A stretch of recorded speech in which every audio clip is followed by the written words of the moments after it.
Guys आज हामी जान लागेका छौं चिसापानीदेखि रूपड्डिया। गाइस भिडियोमा एकदमै मजा आउनेछ र हामीहरु प्रत्येक ठाउँ घुम्ने छौं। भिडियोलाई एन्डसम्म हेर्दिनु।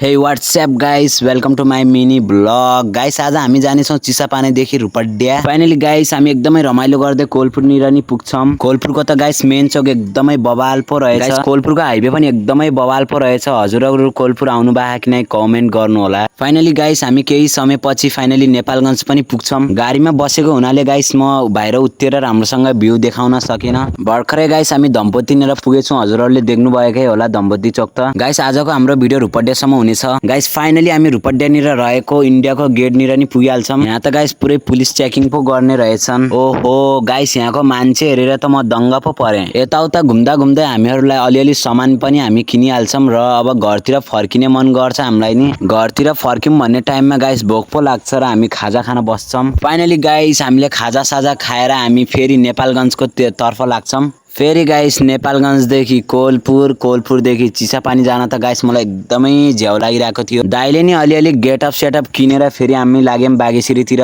यदि गाइस हजुरहरु बागेश्री मन्दिर आउनु भएको छ भने कमेन्ट गर्नु होला है। फाइनली गाइस हामी एकदमै रमाउँदै मन्दिर भित्र जाँदै थियौं। मन्दिरबाट गाइस फाइनली हामी छिटो छिटो अब घरतिर फर्किन्छौं। भर्खरै गाइस हामी नेपालगञ्जदेखि हिँडेका छौं र कोलपुर पुग्न 1 घण्टासम्म लाग्छ होला। फाइनली हामी कोलपुर नि पुगिहाल्छौं र कोलपुरतिरको हजुरहरु देख्न सक्नुहुन्छ भ्यू एकदमै राम्रो। फाइनली हामी यताउताको भ्यू हेर्दा हेर्दै कोलपुरदेखि चिसापानी पनि पुगिहाल्यौं। अब गाइस धेरै थियो न, आधा घण्टामा म घर पुग्ने थिएँ। फाइनली गाइस आजको दिन एकदमै राम्रो भयो। सब्स्क्राइब